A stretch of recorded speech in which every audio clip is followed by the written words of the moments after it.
Hello to everyone. Today I am here with Financial Statement Analysis Part 6.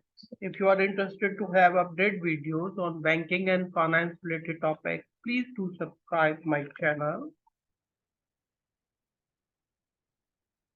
Key financial ratios. We have four categories of the ratios. Liquidity ratio and activity. Leverage ratio we have already covered. Today we are going to discuss the profitability ratios.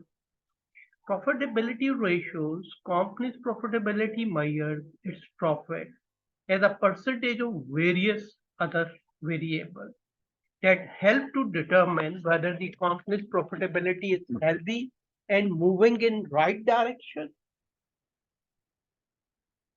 First of all, we are going to discuss about the gross profit margin, measure the ability to translate sales into profit after considering the cost of product sold.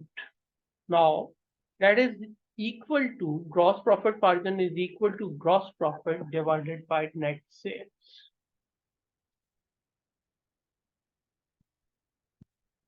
Thereafter, operating profit margin measure the ability to translate the sale into profit after consideration of operating expenses. That is equal to operating profit margin divided by net sales.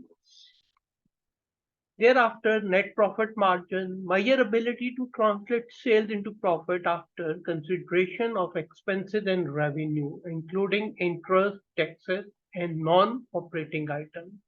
So that is equal to net profit margin divided by net sales. So it is the profit available to the shareholder, then a part of net profit is also paid to the shareholders as dividend.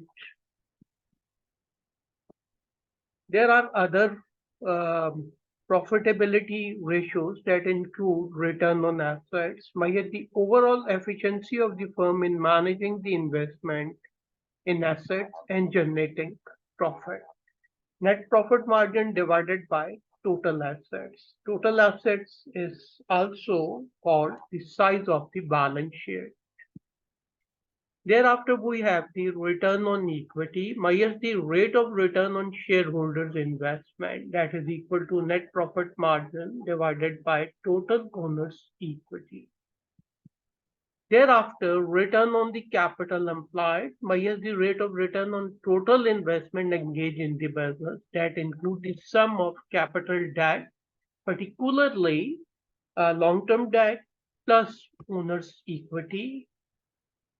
Usually people do not calculate these types of ratios.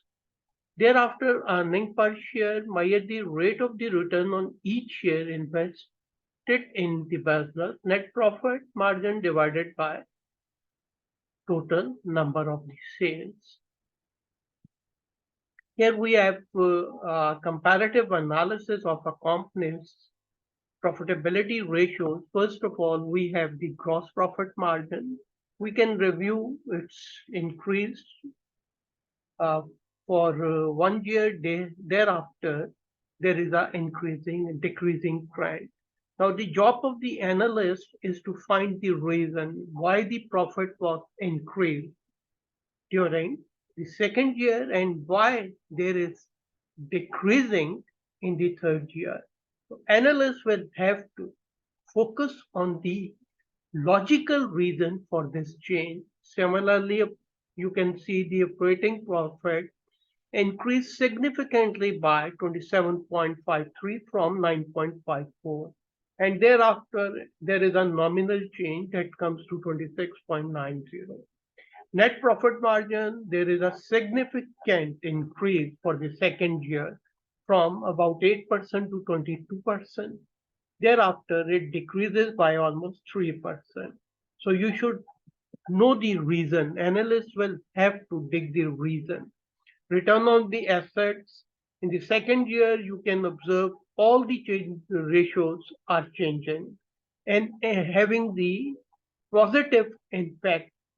Whereas in the third year, you will find slightly declining trend. So you will have to review the reason for the both. Why it, why the ratios, profitability ratios increase in the second year, and what's the reason for this slightly decrease in the third year.